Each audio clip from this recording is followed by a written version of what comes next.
November মানেই হেমন্তের রোদেলা দিন। ঝকঝকে রোদে হাসি ফুটে ফসলের মাঠে, মিষ্টি রোদ্রে হেসে খেলে ওঠে সোনালী ফসল। কিন্তু এবছর নভেম্বর ধরা দিল ভিন্ন রূপে। টানা ২-৩ দিনের বৃষ্টি সংকটে ফেলেছে উত্তরের কৃষকদের। নাটোর সদর উপজেলার দিয়ারভিটা এলাকার কৃষক আতাউর রহমান চলতি বছর নভেম্বরের শুরুতে ১.৫ বিঘা জমিতে রসুন চাষ করেন। এতে সার, কীটনাশক, বীজসহ খরচ হয় অন্তত ১.৫ লক্ষ টাকা। কিন্তু হঠাৎ বৃষ্টিতে নষ্ট হয় আবাদ। বাধ্য হয়ে আবারও একই জমিতে চাষ করেন রসুন। ফসল ঘরে তোলার আগেই এই বাড়তি খরচ বেকায়দায় ফেলেছে তাকে। এটা ৬১ শতক জমি। এটাতে মোটামুটি ৬ মণ ৬.৫ মণ রসুন লাগিছে, আর সার পাঁচ দিয়ে মোটামুটি ৪৫ থেকে ৫০ হাজার টাকা খরচা হয়ে গেছে। এটা রসুন সব নষ্ট হয়ে গেছে, আবার রিপিট করে লাগানো লাগিচ্ছে আর কি। ক্ষতি তো হচ্ছে, আবার রিপিট লাগাতে লাগলে আবার ধরেন পরে ওরকমই খরচা লাগবে, ৪০-৪৫ হাজার টাকা ৫০ হাজার টাকা খরচা পড়ে যাবে।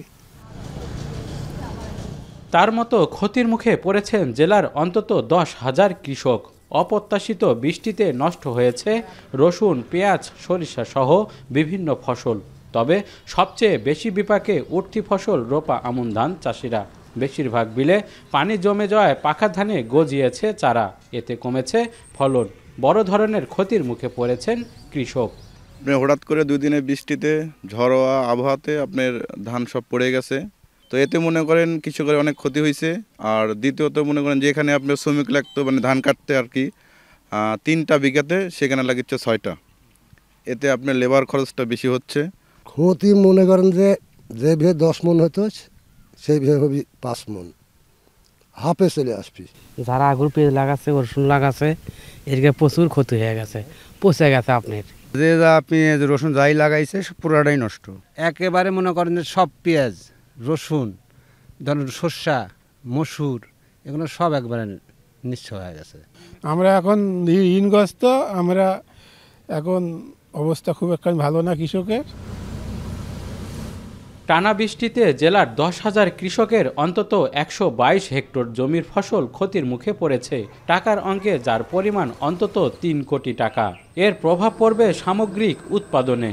তবে পুনর্বাসন প্রকল্পের মাধ্যমে ক্ষতি পুষিয়ে নেওয়ার কথা ভাবছে কৃষি বিভাগ। যে সমস্ত কৃষকরা ক্ষতিগ্রস্ত হয়েছে, আসলে তাদের পুনর্বাসনের বিষয়টা, এটা তো আসলে আমাদের না, আমরা ডিপার্টমেন্টকে যা অবগত করেছি, লিখিতভাবে অবগত করেছি। প্রতি বছরই একটা প্রণোদনা অথবা পুনর্বাসন যেটা, সেটা আসে। প্রণোদনাটা আলাদা। পুনর্বাসন যখন আসবে তখন ক্ষতিগ্রস্ত কৃষকদেরকে আমরা এই তালিকায় নিয়ে আসবো আর কি, আওতাভুক্ত করব। তখন হয়তো মানে ধানের পুনর্বাসন কিংবা যে ফসলেরই হোক, তাদেরকে আওতাভুক্ত করে এখানে আমরা ক্ষতি পুষিয়ে নেওয়ার চেষ্টা করব। হেমন্তের বৃষ্টি যেন প্রকৃতির এক অপ্রত্যাশিত আচরণ। কৃষকদের এ দুর্ভোগ দু চোখে আঙ্গুল দিয়ে দেখিয়ে দিল জলবায়ু পরিবর্তনের প্রভাব কতটা বাস্তব। তবে নভেম্বর বৃষ্টি যদি নিয়মিত রূপ নেয়, তাহলে ভাবতে হবে দেশের কৃষি নিয়ে নতুন করে। সে সাথে আর্থিক ক্ষতির প্রভাব পড়বে পুরো অর্থনীতিতে। মাহবুব হোসেন, এখন নাটোর।